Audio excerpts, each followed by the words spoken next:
Ayon sa kasulatan, tinig ng katotohanan, programang gabay tungo sa kaligtasan. Si Fernando Baisa Camacho Jr., matibay na saksi, katotohanan ng Diyos, laging pinanghahawakan lagi. Sa bawat aral na kaniyang binibigkas, liwanag ng langit sa puso ay bukas. Maling aral ay tinutuwid niya,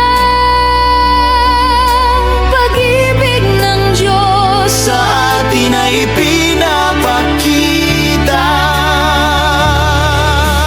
Ayon sa kasulatan, tayo ay pinapatatag. Sa bawat pahayag, tayo ay itinataguyod. Pagtatanggol ng pananampalataya, di umaatras. Salita ng Diyos ang sandata, ako'y nanaglalagablab. Ayon sa kasulatan, yan ang ating sigaw. Tinig ng katotohanan, umaalingaw-ngaw. Ang Diyos ang katotohanan, ito ang aming panata. Ayon sa kasulatan, buhay namin ay sa Kanya.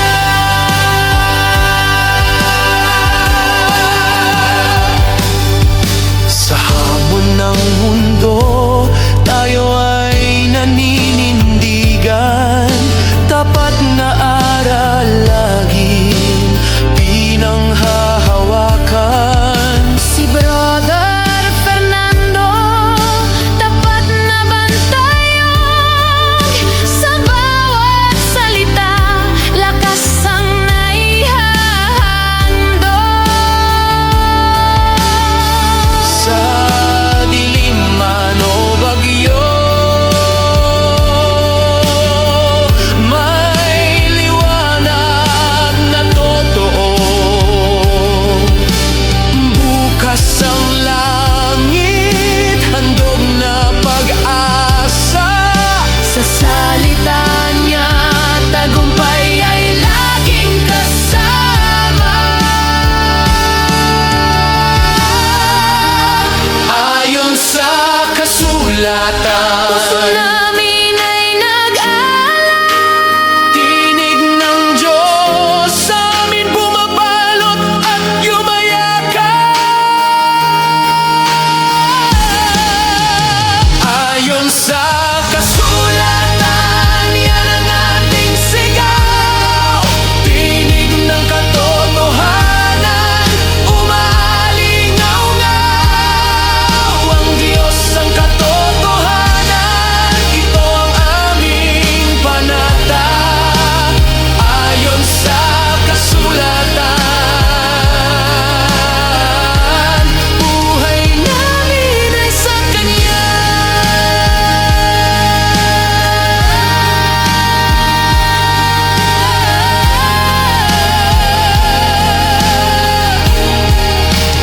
Ayon sa kasulatan, laging magliliyab ang aming pananampalataya.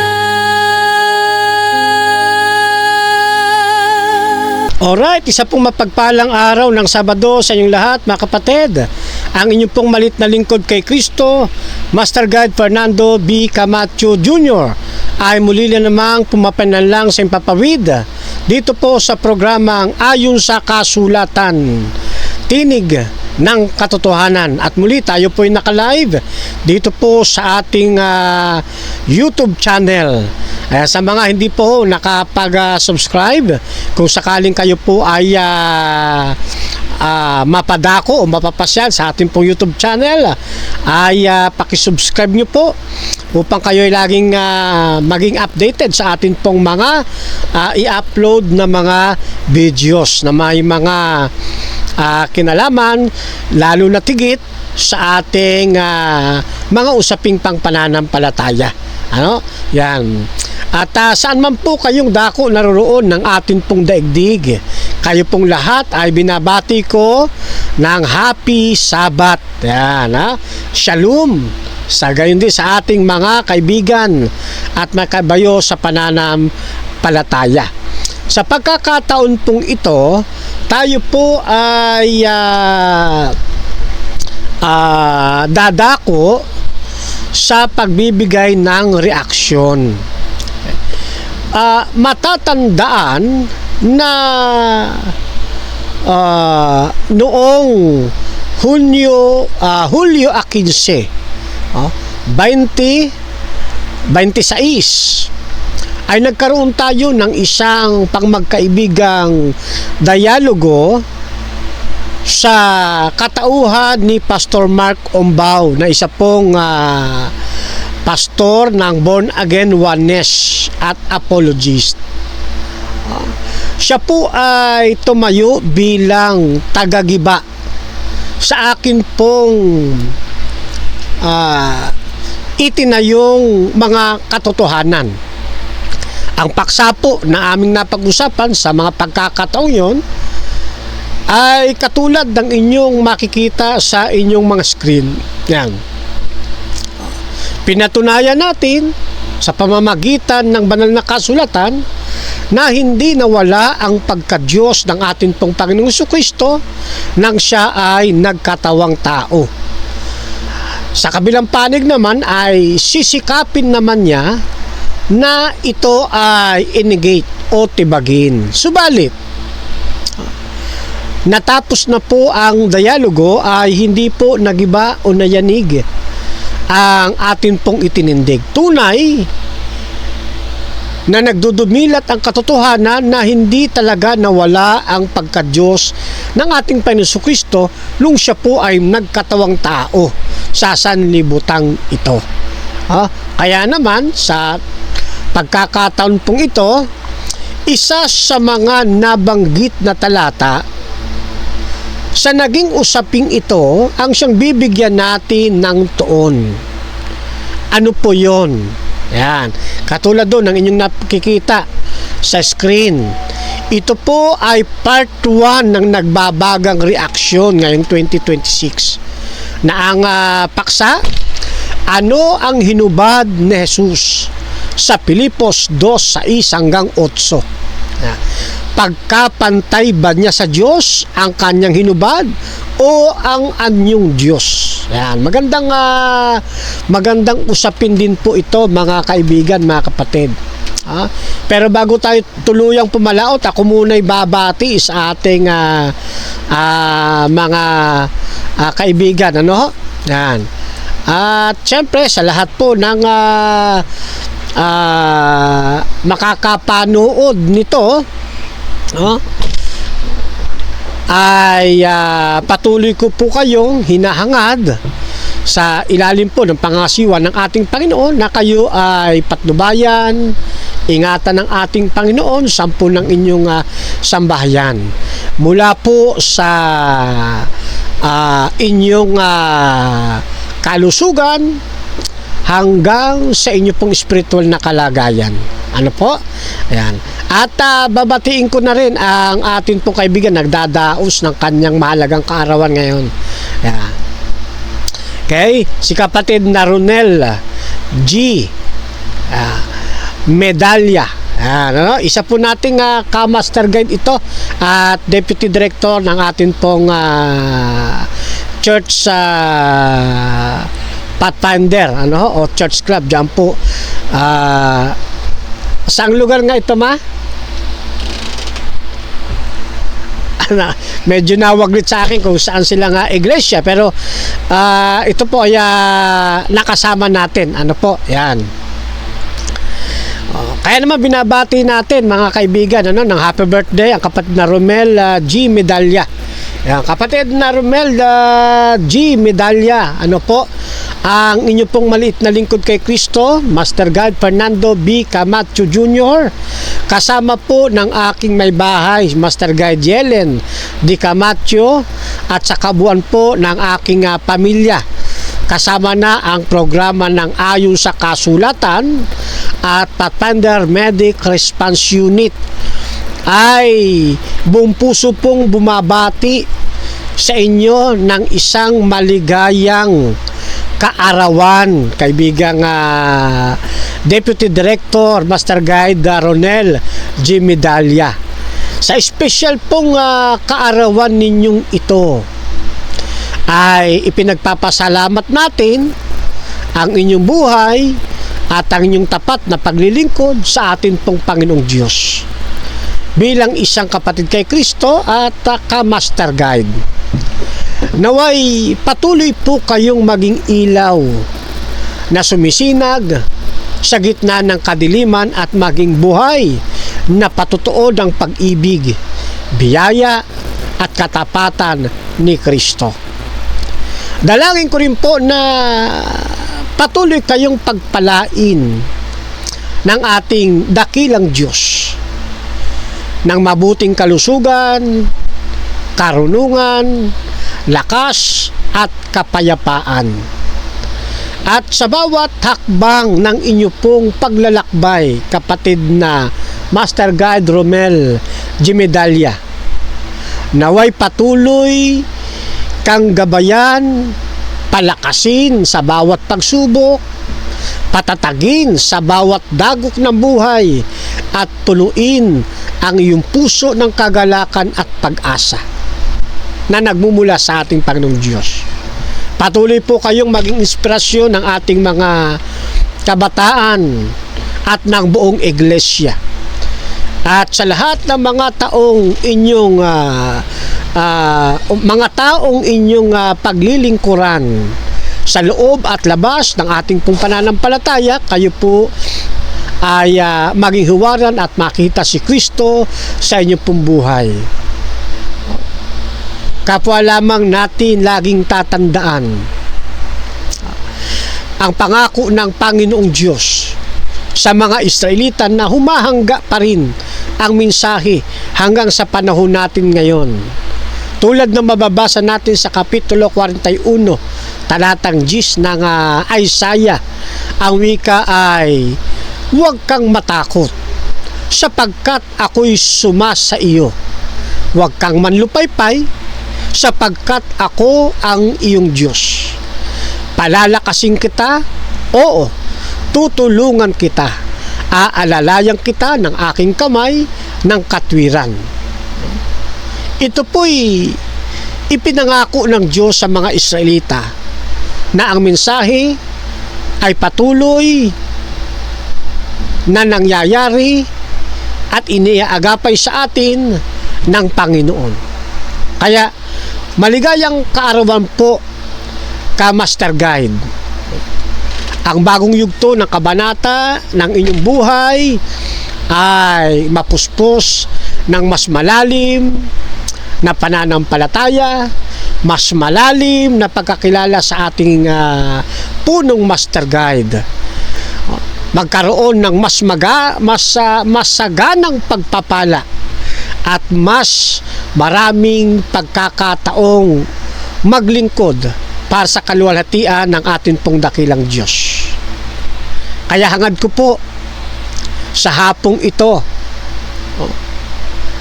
na kayo po ay patuloy na maging masigla sa pananampalataya hanggang sa pagbabalik ng atin pong Panginoong Hesus.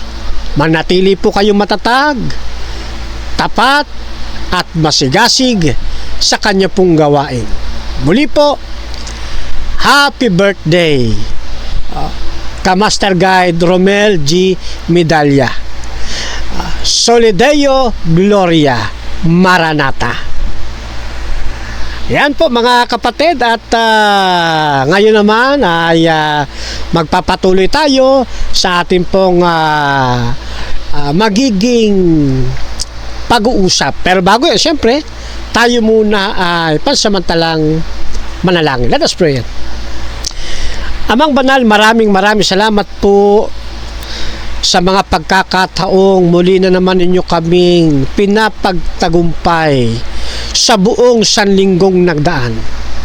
At ngayon, naging pagpapala naman sa bawat isa sa amin ang makarating na may kasiglahan sa araw ng Sabat na ito upang kayo naman ay patuloy naming mapaglingkuran at masamba sa Espiritu at sa katotohanan. Dalangin po namin sa gagawing pag-aaral na ito sa Impapawid.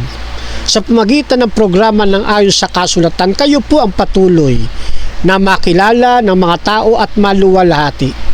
Patnubayan niyo po ang mga guguguling oras sa pagkakataon po ito sa pangalan po ng aming Panginoong Hesus.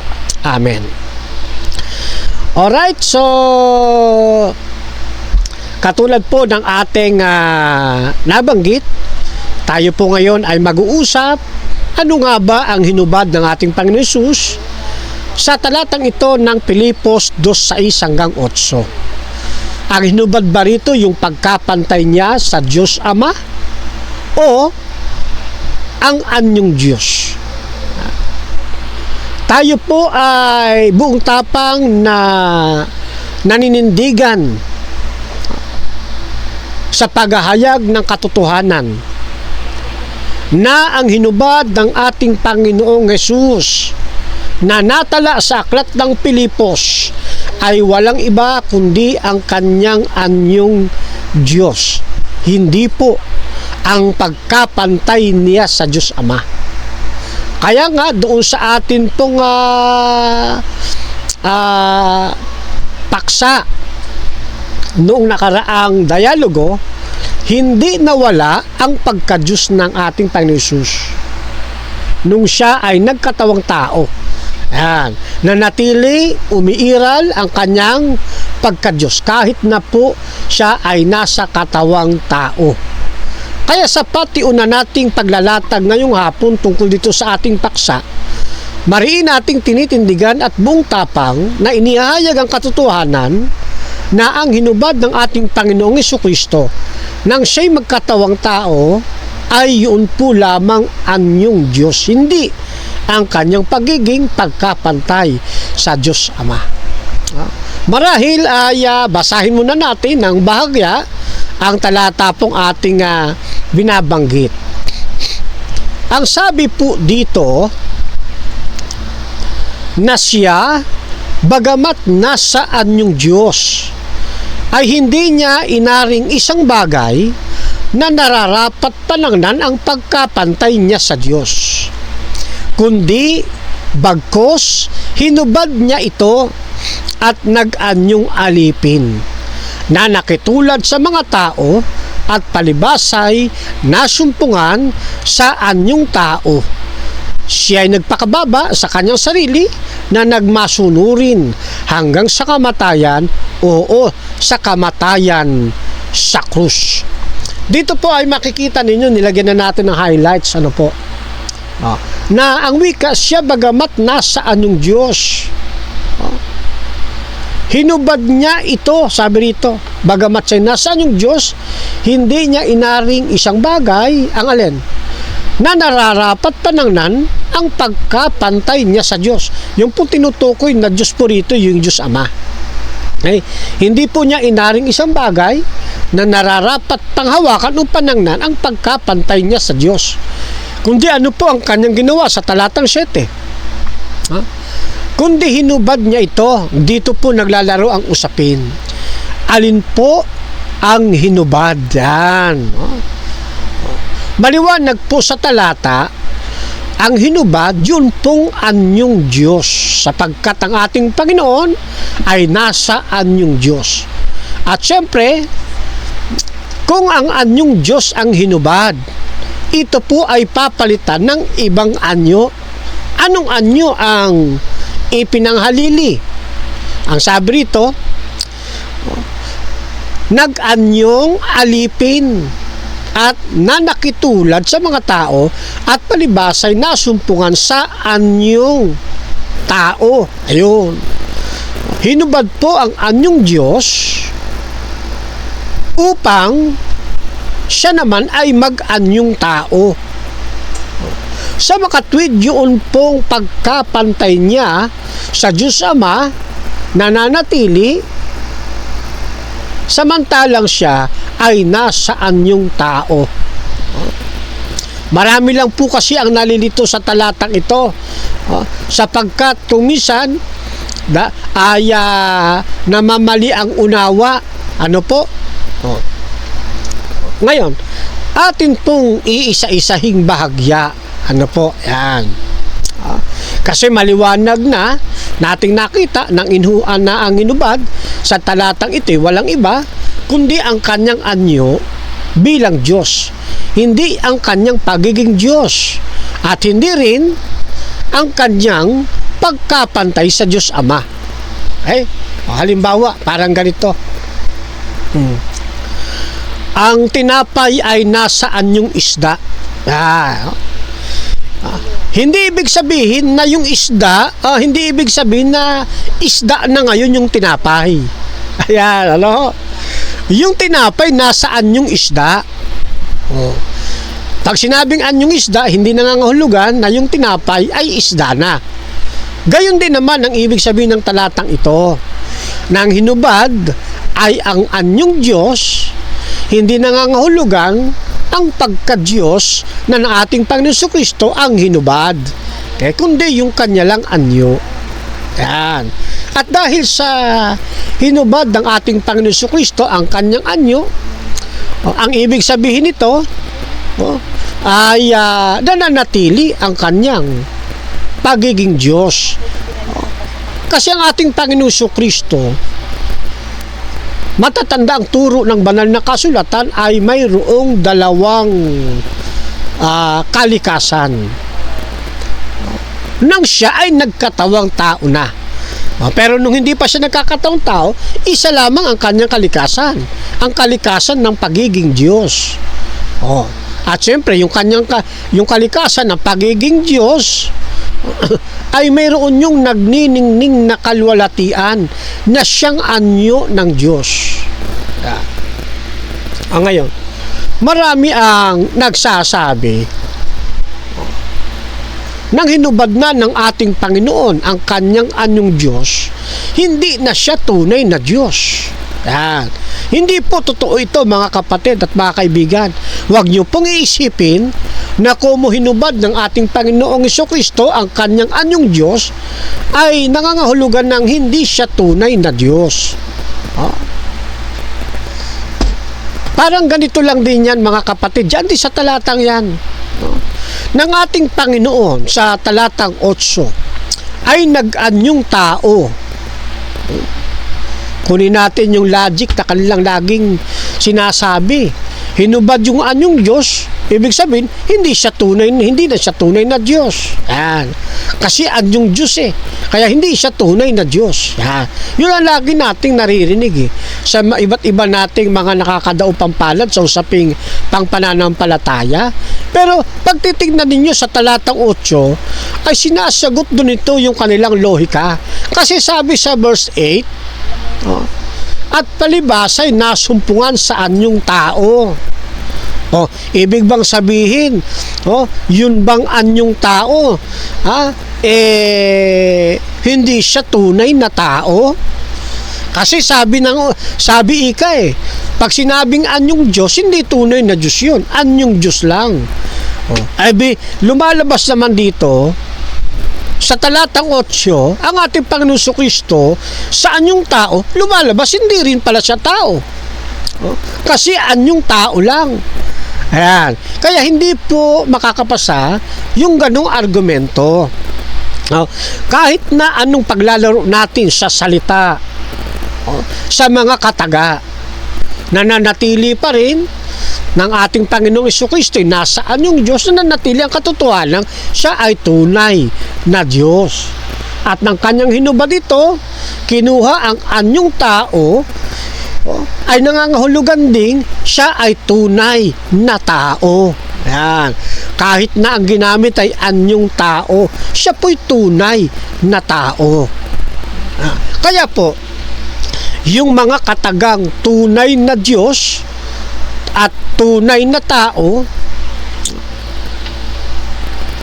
ay nag-aalis po yan ng katotohanan ng ating Panginoong Jesucristo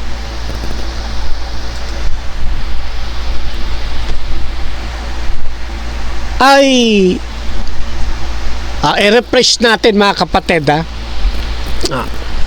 yung mga terminong tunay na Diyos at tunay na tao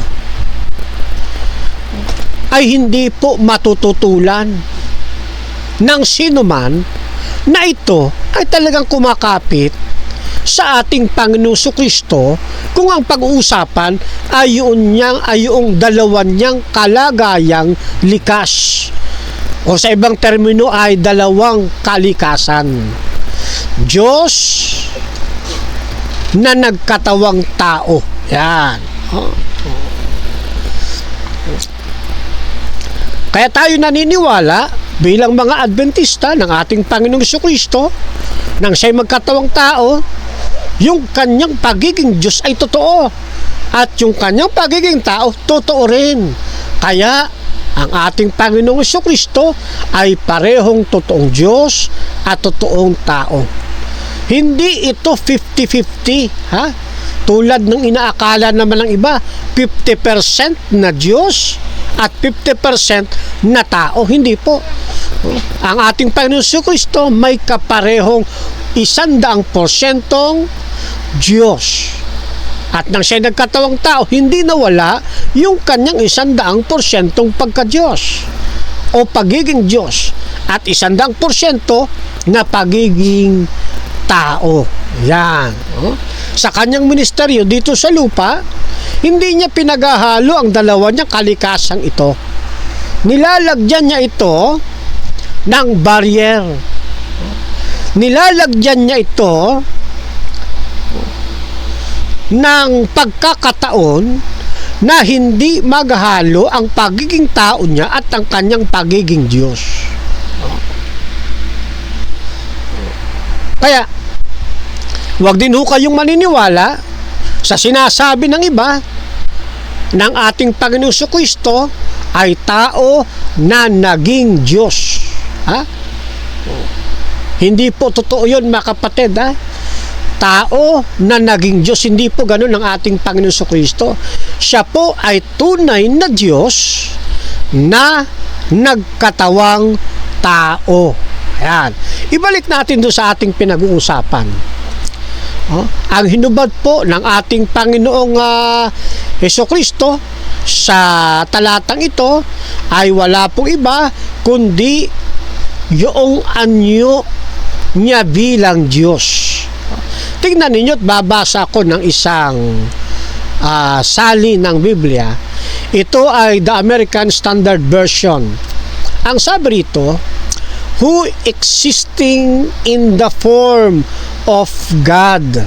Ano sabi? Siya na bagamat umiiral saan? In the form of God. Sa anyo ng Diyos. Who existing in the form of God, counted not the being on an equality with God a thing to be grasped. Sabi ng American Standard Version, siya anya na bagaman nasa umiiral, existing in the form of God, umiiral sa anyo ng Diyos, ay hindi niya itinuring na isang bagay na dapat panghawakan. Ang alin? Yung kanyang equality with God, no? Hindi niya yung bagay na panghawakan ang pagiging kapantay niya sa Diyos Ama. Pero makikita natin dito yung mga term, who existing in the form of God. Ganon din sa International Standard Version o ISB. In God's own form existed He. Ano sabi? Siya ay umiiral sa mismong anyo ng Diyos. Ito ang kanyang hinubad, yun pong anyo. Hindi ang kanyang pagka-Diyos. Hindi rin ang kanyang pagkapantay sa Diyos ang kanyang hinubad, kundi yung form, yung anyo. Sa tekstong Grego kasi ang ginamit ay ganito: hos en morpe, theo, o parkon, ox, hapagmon, hegesato, to enay, esa, theo. Makikita po ninyo yung kulay pula. Yan po ay mababasa sa tekstong Grego na morpe. Ang ibig sabihin po ng morpe ay outward appearance. O ano ba outward appearance sa Tagalog? Panlabas na anyo. Yan. Tama ba yun? Outward appearance. Yan yung anyo. Ito yung inalis. Yung morpe ang inalis. Kung ang mababasa sana natin sa tekstong Grego ay theotes, tama ang magiging unawa nila. Na ang inalis yung pagiging Diyos ng ating Panginoon Kristo. Yung hinubad, yung pagiging Diyos. Pero hindi po Sabi rito, sa tekstong Grego ng Novum Testamentum Greece, ang hinubad po ay yung morpe. Yan. Ano ba yung morpe? Yan po yung anyo ng Diyos. Yan. Pag-aralan natin ng bahagya itong tekstong Grego na ito, mga kapatid. Yan. Diyan po, sa verse 6 po yan, mga kapatid, ang ipinost natin, makikita po ninyo yung ho en morpe theo o parkon. Ibig sabihin yan, who existing in the form of God. Yan. Na talagang umiiral, nag-i-exist yung kanyang anyo bilang Diyos. Okay? Yan. Sa Greek grammar, yung in morpe theo ay tumutukoy sa kanyang kalwalhatian na nakikita ng mga tao, yung kaningningan. Yan. At syempre, may mga pagkakataon ding yung kalwalhatian na yan, sabi sa banal na kasulatan, babasahin natin mamaya, na hindi makakayang titigan ng sino mang tao. Kaya kinakailangan ito ay kanyang hubarin. Alin ang kanyang hinubad? Yung pong form of God, yung morpe. Yan.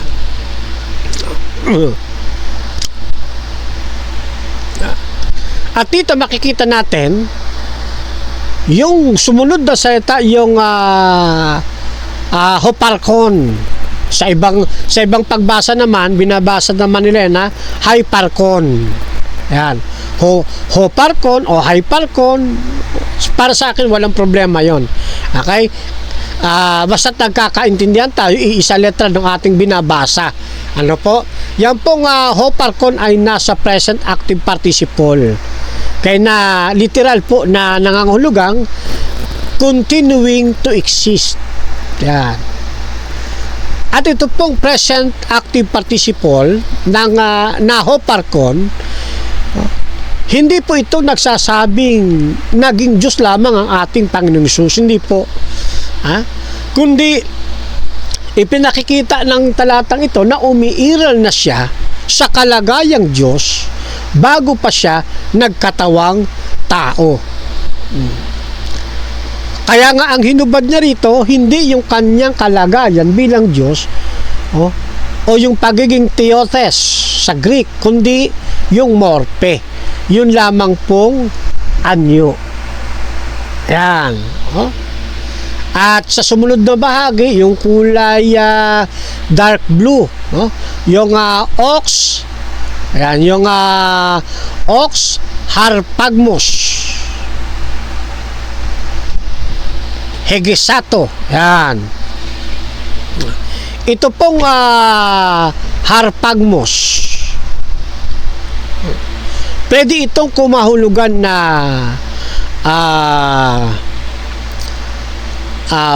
bagay na kunin, agawin, yan. Bagay na pilipitin, bagay na hawakan para sa sariling kapakinabangan.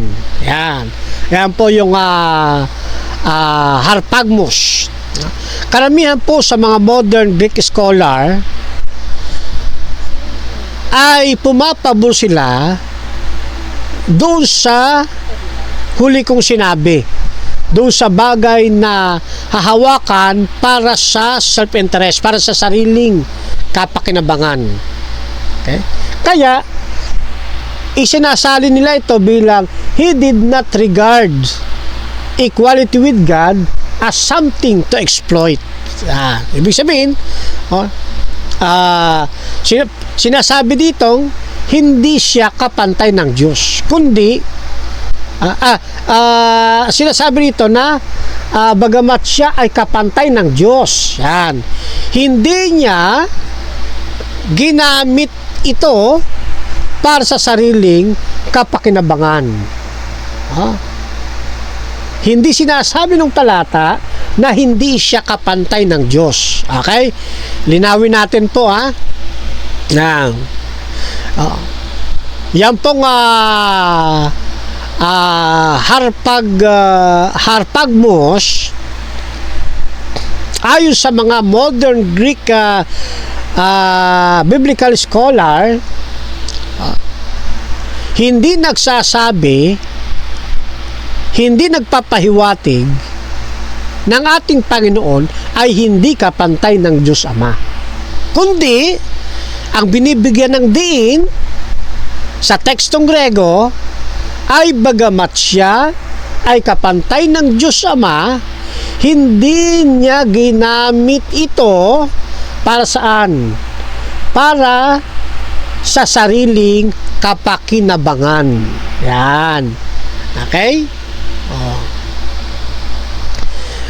Kaya sabi doon sa huling bahagi, to ena eda teo. Ibig sabihin, the being equal with God. Yung kasing isa, dyan po sa talatang yan, no? Yung kulay orange, no? Yan. Yan po ay nasa neuter plural adverb. Ibig sabihin, in equality with God. Yan. Hindi ito pagkakapareho o pagkakahawig lang, kundi talaga tumutukoy siya sa pagiging pagkapantay ng kanyang kalikasan bilang Diyos sa Diyos Ama. Okay? Yan. Ulitin ko po mga kapatid, bilang pagdidiin. Ang hinubad po sa talatang ito ay yung pong morpe. Yung morpe ay nasa noun dative feminine singular na galing din sa salitang morpe. Yan. Ano ibig sabihin ng morpe? Ito ay outward appearance o panlabas na anyo. Yan. Ang inalis, yung pong morpe. Ang pinag-usapan natin, Pilipos 2:6 mga kapatid.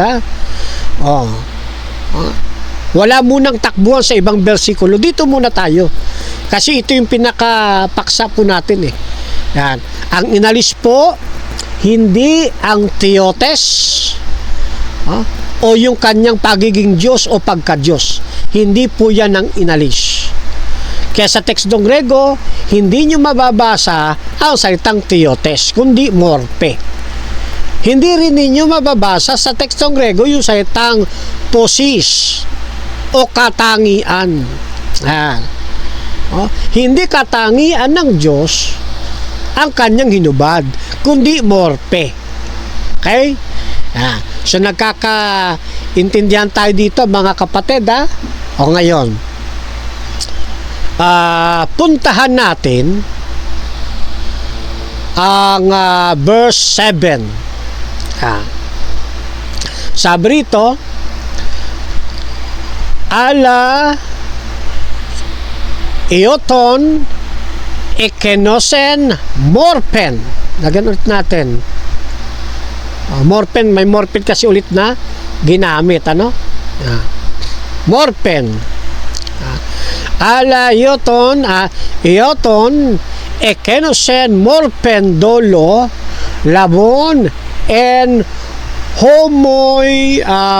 homoiomati, antropon genomenos, kai eskemati, retes hos anthropos. Yan. Na kung titignan nyo po itong verse 7, yung nilagay natin ng highlights, no? Yung ala, eoton, ekenosen. Sa literal na pagsasalin, yan po ay hinubaran niya ang kanyang sarili.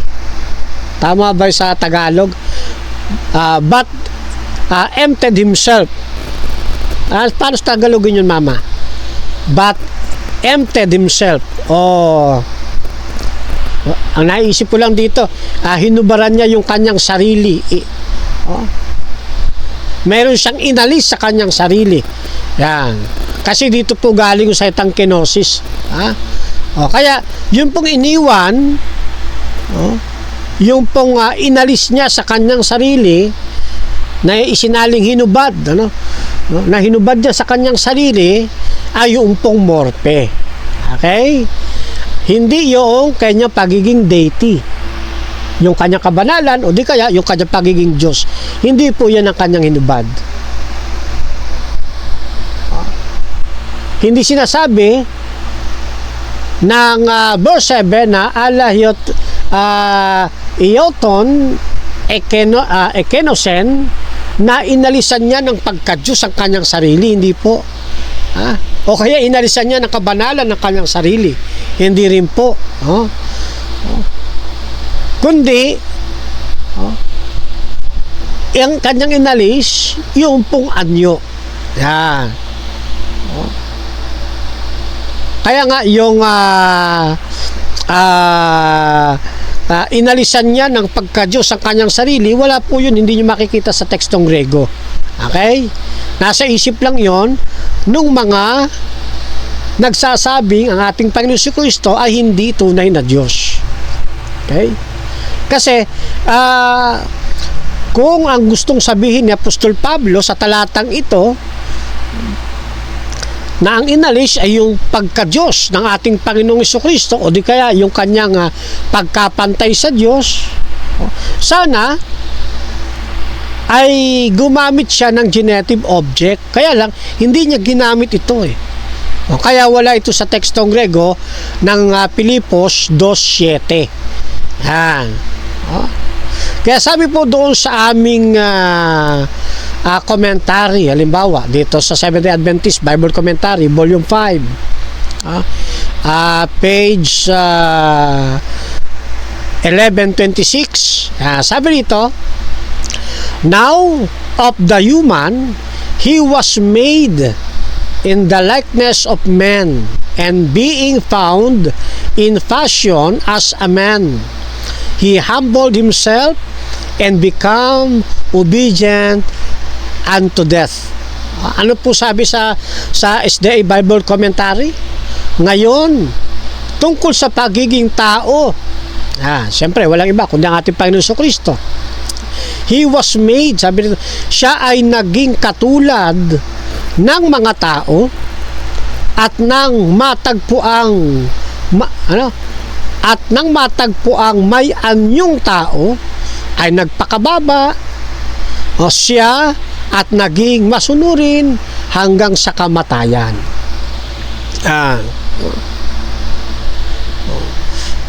Kaya ng ating Panginoon Jesucristo ay nagkataong tao, nasumpungan siya saan? Sa anyong tao. Yan. At nagpakababa. Kaya nga ipinakita niya na siya mismo bilang Panginoon ang humugas ng paa ng mga alagad. Talagang ipinakita niya na siya ay nagpakababa. At sabi pa nga rito, siya ay naging masunurin kahit pa sa kamatayan. Yan. Dagdag pa, dito pa sa bahagi pang ito, ang sabi, he voluntarily assumed human nature. It was his own act, and by his own consent, he clothed his divinity with humanity. He was all the while as God, but he did not appear as God. Ano sabi? Kusang loob niyang tinanggap ang kalikasang pantao. Yan. Ito ay sarili niyang pagpapasya o sarili niyang pasya. At ginawa ayon sa kanyang own consent, sa kanyang sariling kagustuhan o kalooban. He clothed his divinity with humanity. Binalutan niya ang kanyang pagiging Diyos o yung kanyang pagka-Diyos ng pagkatao. Siya ay nanatiling Diyos sa buong panahong iyon. Ngunit hindi siya nagpakitang tulad ng Diyos. Yan, no? Kaya hindi po nawala yung kanyang pagiging Diyos nang siya po ay nagkatawang tao. O dagdag pa ng SDA Bible Commentary. He veiled the demonstration of deity which had commanded the homage and called for the admiration of the universe of God. He was God while upon earth, but he divested himself of the form of God, and in its stead took the form and passion of a man. Ano sabi? Tinakpan niya ang kanyang mga, paano ba dito? He veiled the demonstration of deity. Tinakpan niya ang mga hayagang pagpapakita ng kanyang pagka-Diyos. Deity, di ba? Yeah. Na siyang nag-utos ng pagsamba at pumukaw ng paghanga sa buong universe ng Diyos, of the universe of God. Paano ba yan? Ano ba yung universe of God? Saan sinukob ng Diyos? Bahala na kayo. Paano nyo uunawain yan, ha? He was God while upon earth. Siya ay Diyos habang naririto sa lupa. Kaya nang magkataong ating Panginoon, hindi po nawala ang kanyang pagiging Diyos. Nananatili po yun. Kaya buong paniniwala ng Seventh-day Adventist na may dual nature ang ating Panginoon. Sabi rito, He was God while upon earth. Siya ay Diyos habang narito sa lupa. Ngunit isinantabi niya ang alin? Yung anyo ng Diyos. Yun kasi kanyang hinubad eh. He divested himself on the form of God. Yan. Isinantabi niya yung anyo ng Diyos. And, sabi rito, and in its stead, took the form of the passion of a man. Sa halip, ay kinuha niya at tinanggap niya ang anyo ng kalagayan ng isang tao. Patuloy. He walked, sabi rito He walked the earth as man. For our sakes he became poor, and that we thought his poverty might be made rich. He laid aside his glory and his majesty. Lumakad siya anyan sa lupa bilang isang tao. Alang-alang sa atin ay naging dukha siya upang tayo sa pamamagitan ng kanyang karukhaan ay yumaman. Isinantabi niya ang kanyang kalulatian at kamahalan. Tuloy, he was God, but the glories of the form of God he for a while relinquished. Through he walked among men and poverty, scattering his blessing wherever he went. At his word, legions of angels would surround their Redeemer, etc., etc. Ano sabi? Siya ay Diyos. But the glories, ngunit pansamantala niyang isinantabi yung glory, yung kaluwalhatian ng anyo ng Diyos. Kaya po hinubad po niya yun eh. Kasi andun yung kaluwalhatian, yung kaningningan ng pagka-Diyos. Mamaya babasa tayo ng talata na ito mahirapang matitigan ng tao. Yung kanyang glories, yung kanyang kaluwalhatian. Kaya kailangan niya itong hubarin. Okay? Bagamat namuhay siya sa gitna ng mga tao sa kahirapan na nagkakaloob ng kanyang mga pagpapala saan man siya mapunta, sa isang salita lamang niya ay maaaring pumalibot ang bungakbo ng mga anghel sa kanilang manunubos at magbigay pugay sa kanya. Tuloy, but he walked the earth unrecognized, unconfessed, with but few exception by his creator. Ngunit lumakad siya sa lupa na hindi kinilala at hindi ipinahayag. Hindi ipinahayag ng kanyang mga nilalang maliban sa ilang pagkakataon. Yan. Kaya sabi doon sa Juan, di ba?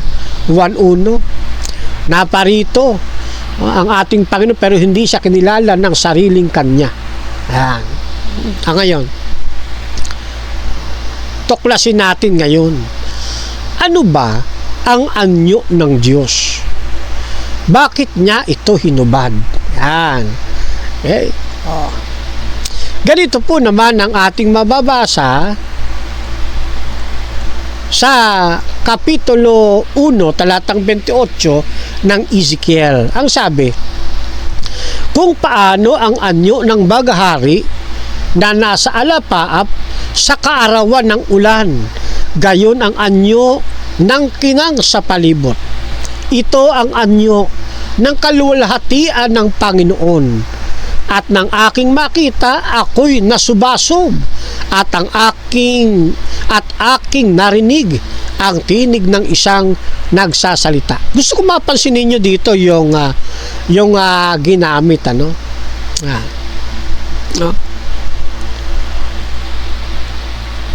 Ito ang anyo ng kaluwalhatian ng Panginoon.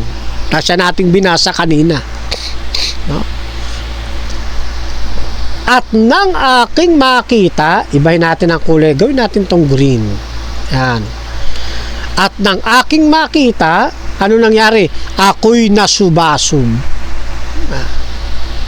Yun po kasing anyo, sa Hebreo po dyan ay kabod. Na ibig sabihin, kaluwalhatian, karangalan. Ano po? Yan. At nagpapakita rin ng kaningningan. Yan.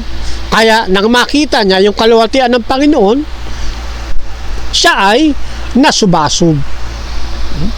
Sa isang talata, tignan po ninyo, na kumisan ang kabod o yung anyo ay kumakahulugan ding karangalan ng ating Panginoon. Hindi lang basta kaningningan. Yan, no? Tingnan ninyo 4:7 ng Osias. Kung paano sila'y nagsidami, gayon sila nangagkasala laban sa akin. Aking papalitan ng kahiyan ang kanilang kalwalhatian. Ayun. Oh. Ano daw ipapalit ng ano daw ipapalit sa talatang ito? Aking papalitan ng kahihiyan, sabi ng Panginoon, ang alin? Ang kanilang kalwalhatian. Kalwalhatian nino po yan? Ng Israel. Ano, saan tumutukoy yung kalwalhatian dito ng Israel? Tumutukoy po yan sa karangalan ng Israel. Yan. Okay? Oh.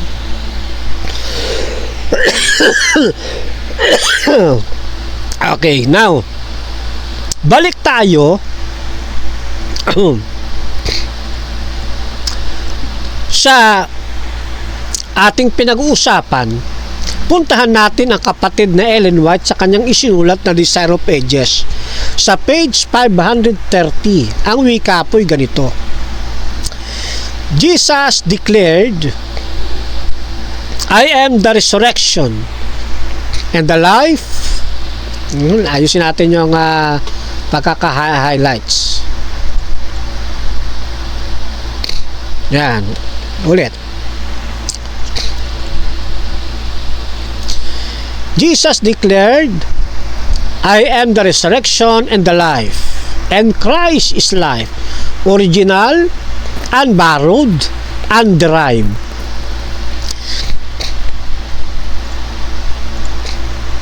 Kulang yung highlights yan. And derived. He that hath the Son hath life. The divinity of Christ is the believer's assurance of eternal life. Ipinahayag ni Jesus, ako ang muling pagkabuhay at ang buhay. Kay Kristo ay naroon ang buhay, likas, hindi hiniram, at hindi nagmula sa iba. Ang may anak ay may buhay. Ang pagka-Diyos ni Kristo ang katiyakan ng bawat mananampalataya na magkaroon siya ng buhay na walang hanggan. Yeah. Kaya dito makikita po natin ng ating Panginoon may sarili siyang buhay. At yung kanyang buhay hindi po hiniram. Walang pinanggalingan, kundi talagang nasa kanya. Yan. At dahil meron siyang sariling buhay, at yung buhay na ito ay original na sa kanya, hindi niya ito hiniram, kaya meron siyang kapangyarihang magbigay ng buhay sa mga nananampalataya sa kanya. Yan. Yan ang katotohanan po niyan. Dagdag pa, he that believed in him, Jesus said, true he were dead, yet shall he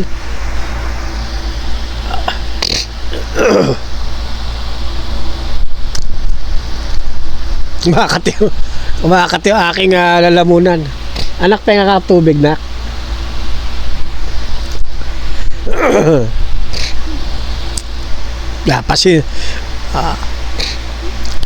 Pasintabi po medyo nangangati yung aking lalamunan, Okay, tuloy muna tayo. Lex. Okay, pahingi ako ng tubig na. Nauubo ako. Okay, salamat. Okay, tuloy tayo mga kapatid. Desire of Ages 5:30. Ang sumasampalataya sa akin, thank you.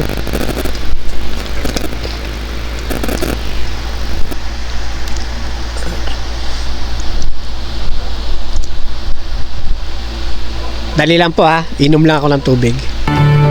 Ayon sa kasulatan, tinig ng katotohanan, programang gabay tungo. Alright. So, balik tayo sa ating pinag-uusapan, mga kapatid.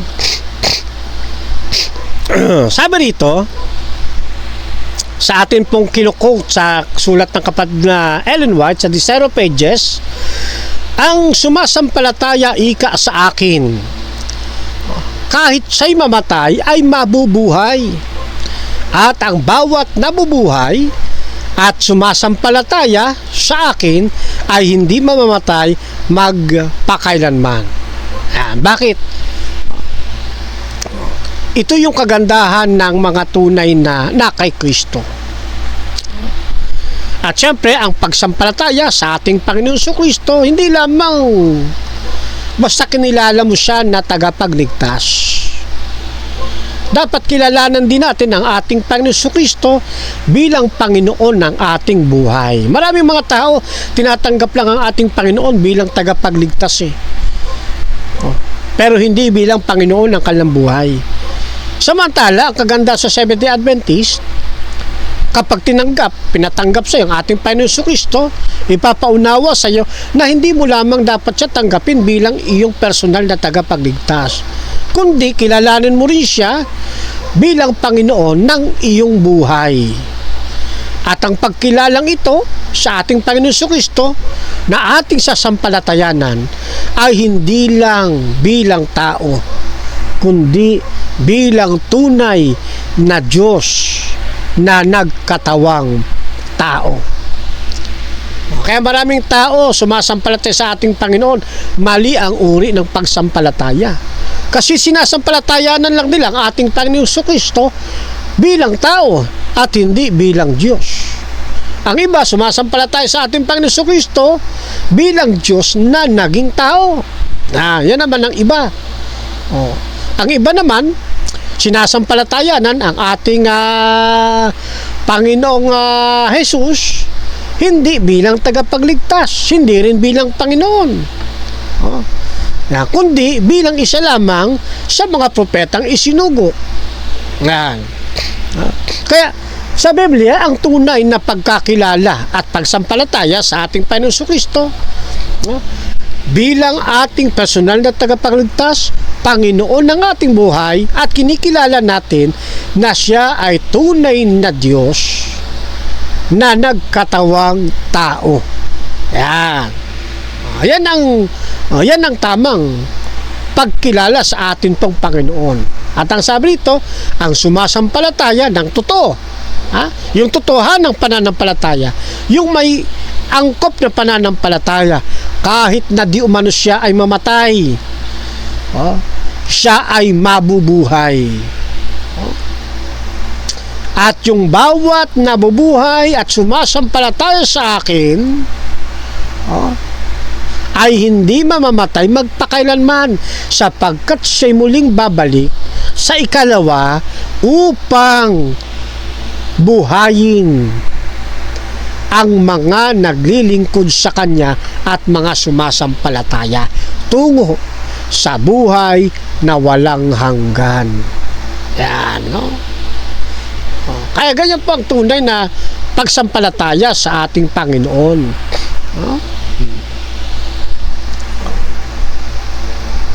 Ngayon, sabi ng iba, may nagsasabi na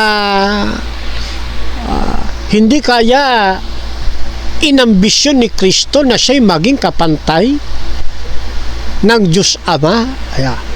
Mayroong mga grupo ng pananampalataya na kinikritics ang ating Panginoon. Pero hindi po totoo yun, mga kapatid. Hindi na niya ambisyonin pa na siya'y maging kapantay ng Diyos Ama, sapagkat siya po ay nasa katayuan na mula't mula pa ng pagiging Diyos at kapantay ng Diyos Ama. Kaya wala nang saysay para siya ay mag-ambisyon pa. Tingnan ninyo sa kaaklat ng Pilipos. Basahin lamang nating muli. Saling sambayan ng Pilipino, 2:6.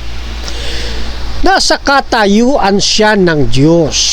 Kaya, hindi niya inambisyong makapantay ang Diyos. O paano pa ambisyonin kung kapantay na niya ang Diyos Ama?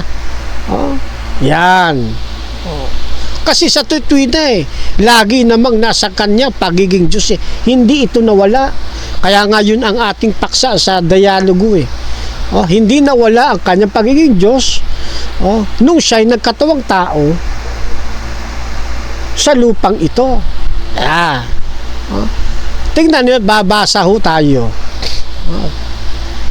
na dito. Ulitin natin ito. Na siya bagamat nasaan yung Diyos, ay hindi niya inaring nararapat na panangnan ang pagkapantay niya sa Diyos, kundi hinubad niya ito at nag-anyong alipin na nakitulad sa mga tao at palibas ay nasumpungan sa anyong tao, siya'y nagpakababa sa kanyang sarili na nagmasunurin hanggang sa kamatayan, sa kamatayan sa krus. Kaya mga mapapansin nyo, ang kanyang hinubad lang yung anyo at pinalitan ito ng ibang anyo ng pagiging alipin. Kasi kapag hindi niya ito inubad, sabi doon sa binasa natin sa Ezekiel, hindi makakayanan ng mga tao yung anyo ng Panginoon, kasi may anyo yun ng kaluwatian ng Diyos na kapag makita, masusubasob ang sino mang makakita. Kaya kinakailangan niya itong hubarin upang siya'y mayakap, malapitan, mahagkan ng mga taong sumasampalataya sa Kanya. Kaya yan po ang Kanyang hinubad, yung anyong Diyos na yan na mayroong kaningningan, mayroong kaluwalhatian na hindi matitiis ng sinumang tao na makakakita. Ayan, Kaya nakita niyo, morpe ang ginamit, yung anyo ng Diyos ang Kanyang hinubad. Sa ibang salin, tulad ng Magandang Balita Biblia, ganito pong ating mababasa. Kahit siya ay Diyos, hindi siya nagpumilit na manatiling kapantay ng Diyos. O kita po ninyo. Talagang kapantay siya na ng Diyos Sabi nga nito, kahit siya ay Diyos, hindi siya nagpumilit na manatiling kapantay ng Diyos. Kasi nga, nagpakababa siya. Sa Contemporary English Version, Christ was truly God, but He did not try to remain equal with God. Wala na tayong magagawa sa katotohanan niya, mga kapatid Dapat nating tanggapin, siya talaga ay Diyos. At kahit pa siya ay nagkatawang tao, nananatili ang kanyang pagka-Diyos, hindi po yun nawala. Kasi hindi ang pagka-Diyos ang kanyang hinubad, kundi yun lang anyo ng Diyos.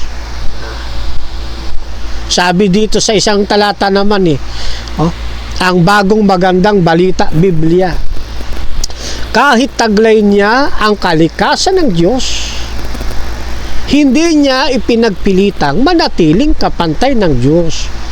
Ayun. Kaya ang ating Panginoon, umiiral talaga sa mismong anyo ng Diyos. Siya ay kapantay ng Diyos. Taglay niya ang kalikasan ng Diyos. Dito pa sa isang talata, He always had the nature of God, but He did not think that by force He should try to remain equal with God. Siya ay laging, siya ay laging taglay ang likas na kalikasan ng Diyos. Ngunit hindi niya inisip na dapat niyang pilitin, tama ba? O dapat niyang panghawakan sa pamamagitan ng persa, by force, ang kanyang pagiging kapantay ng Diyos. Hindi na kailangan, kasi nga kapantay na siya ng Diyos. Okay? Analytical Literal Translation, who existing in the nature of God did not consider being equal to God something to be held onto. Siya na umiiral sa nature of God o sa kalikasan ng Diyos ay hindi itinuturing na ang pagiging kapantay ng Diyos ay isang bagay na dapat panghawakan. Talagang siya ay nasa kalikasan ng Diyos. Tandaan po ninyo, huwag ninyong ipagkakamali, mga kaibigan, mga kapatid, kailanman hindi po nawala ang kanyang pagka-Diyos. Kahit pa ho siya nagkataong tao sa lupang ito.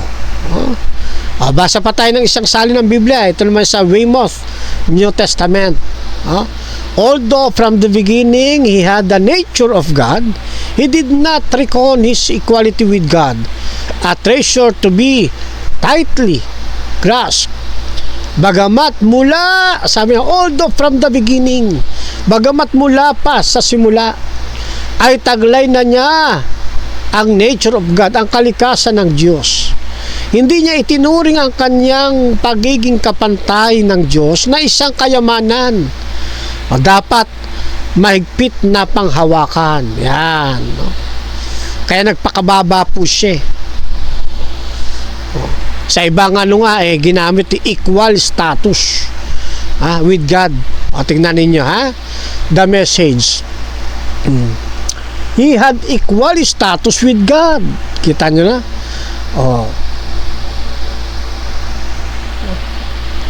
Meron na siyang kapantay na katayuan sa Diyos. But did not think, ngunit hindi niya itinuring ang kanyang sarili ng higit sa nararapat o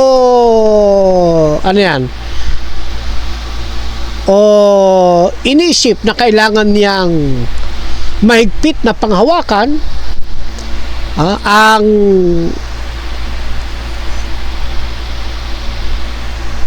advantage of the status no matter what. Nang mahigpit na panghawakan ang mga pribilehiyo ng katayuang yon, anuman ang mangyari. Okay na bahalang umintindi.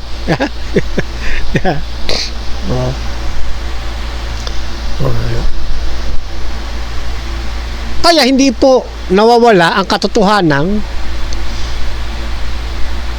tunay na hindi po hinubad ng ating Panginoon Jesus ang kanyang pagiging Diyos. Kahit na yung kanyang kabanalan, hindi rin hinubad. At yung katangian ng pagiging Diyos, hindi po.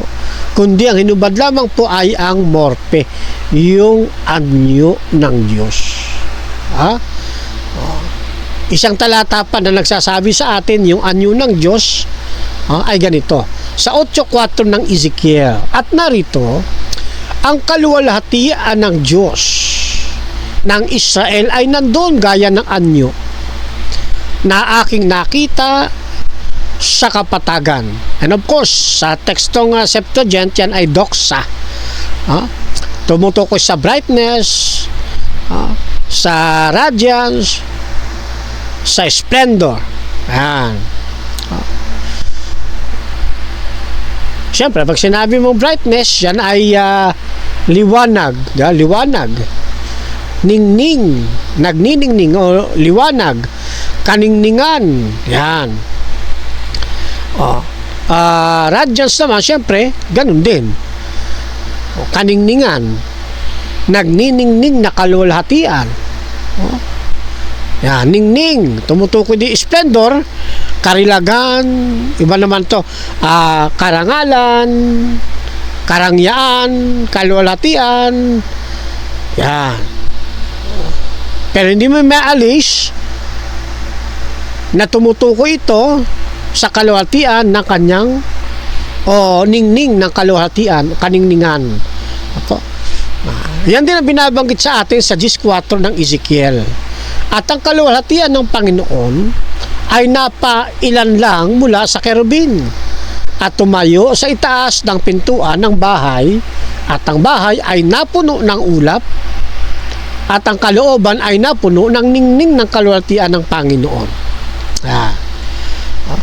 Sabi dito sa Philippians, no? Doon sa ating talatang pinag-aaralan, dito sa salin ng remedy, isa po itong paraphrasing translations, no? Ito po iniliwat na sa wikang Tagalog ng inyong malit na lingkod. Sabi rito, bagamat likas na Diyos na siya noon pa man, hindi niya ginamit ang kanyang banal na kapangyarihan, lakas, kaalaman o iba pang mga karapatan at pribileyo upang itaas ang kanyang sarili. Verse 7, sa halip upang iligtas ang kanyang nilalang, kusang loob niyang isinantabi ang lahat ng mga ito at ginawang tila wala siyang kapangyarihan. Ibinaba niya ang kanyang sarili at naging gaya ng isang alipin, isang tunay na tao. Tuloy. Verse 8, at nang siya'y maging tao, kusan niyang ibinaba ang kanyang sarili upang ganap na ihayag ang mapagmahal na katangian ng Diyos. Pinili niyang magmahal anuman ang maging kapalit. Hindi niya ginamit ang kanyang kapangyarihan upang pigilin ang kanyang kamatayan sa krus. Sa halip, dinaig niya ang makasarili sa pamamagitan ng pag-ibig. Oh, napakaganda mga kapatid. Ganyan ang ating Panginoon. Kaya sa context po ng Pilipos 2, makikita ninyo na mula sa verse 1 hanggang verse 5, hinihikayat ni Apostol Pablo ang mga mananampalataya na sila ay maging mapagpakumbaba, na sila ay hindi maging makasarili, na unahin nila ang iba, unahin nila ang kapakanan ng iba kaysa sa kanilang sarili. Kaya sa verse 5, sabi ng ating talata, magkaroon kayo ng pag-iisip na tulad ng kay Kristo Jesus. Diba? Yun ang nakalagay, ano? Kasi hinihimok sila ni Apostol Pablo na gayahin ng ating Panginoon Kristo sa pagiging magpakumbaba, sa katangiang hindi makasarili, na mas inuuna ng ating Panginoon yung kapakanan ng iba.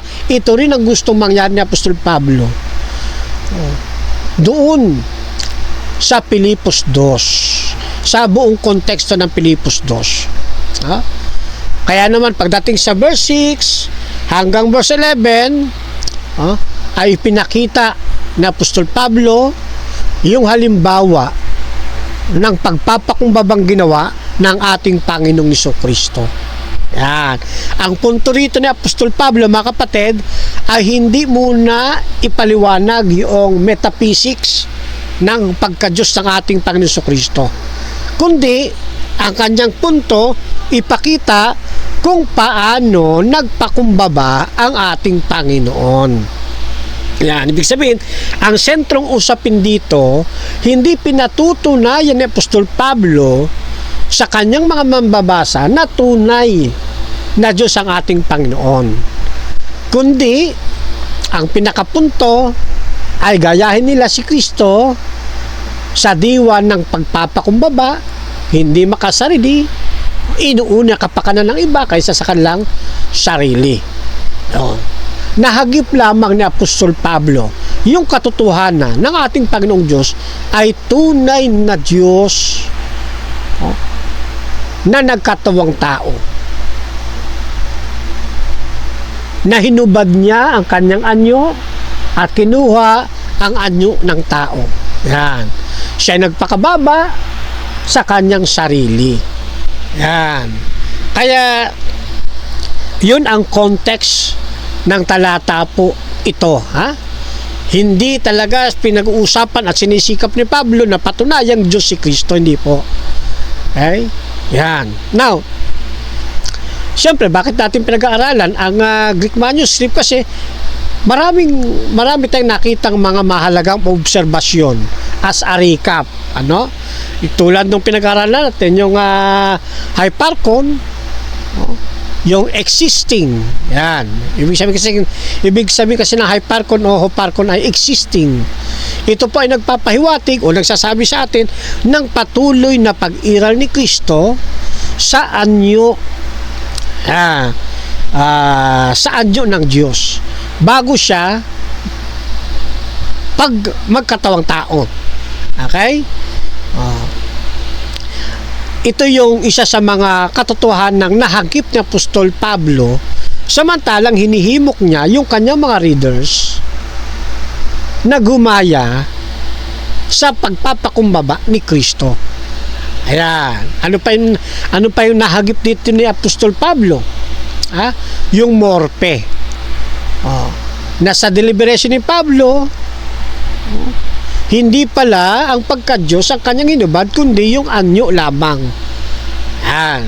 Yung panlabas na anyo lamang, yung kalawatian na yung kaningningan.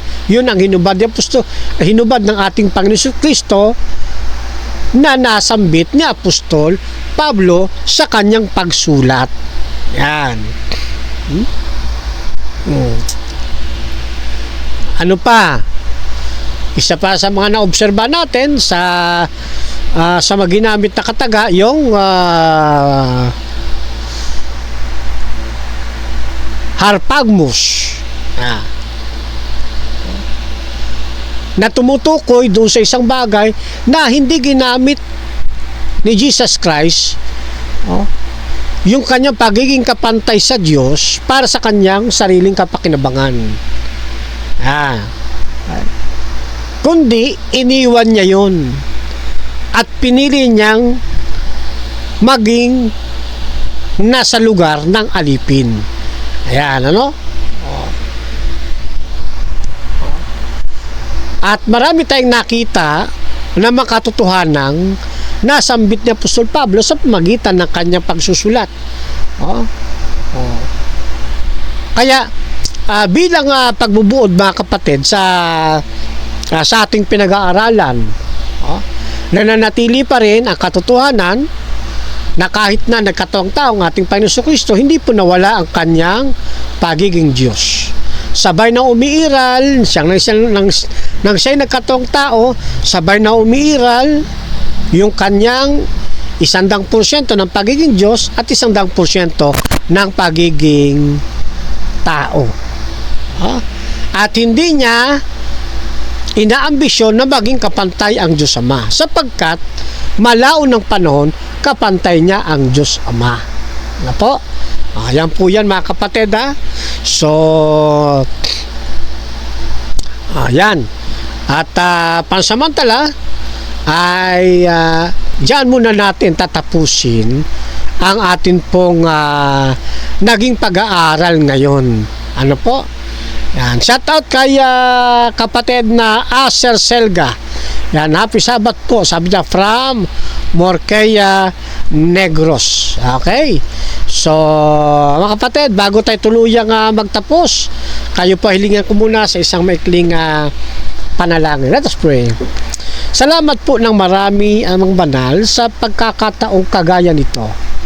Muli ninyo kami sinamahan upang patuloy na maihayag ang katotohanan ng Diyos. Pagpalain po, Ama, ang bawat mararating ng pabalitang ito. Ganyan din po ng programa. Maraming salamat po. At patuloy po kayong maluwalhati sa aming patuloy na ginagawang pagsamba sa Espiritu at katotohanan ngayon pong araw ng Sabat.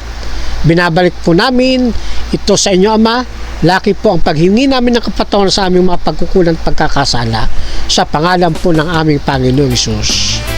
Amen. Okay, mga kapatid, hanggang sa muli. Happy Sabat po. Hasta la vista. Viva El Señor. Viva Adventista del Séptimo Día. Chokbok Hamnida. Mispa sa inyong lahat, mga kapatid. Ito ang tinig na hindi mabibili, hindi matitinag, hindi mapapawi. Ito ang tinig ng katotohanan ayon sa kasulatan. Sa salita mo aming pinanghahawakan, liwanag sa dilim, gabay sa bawat daan.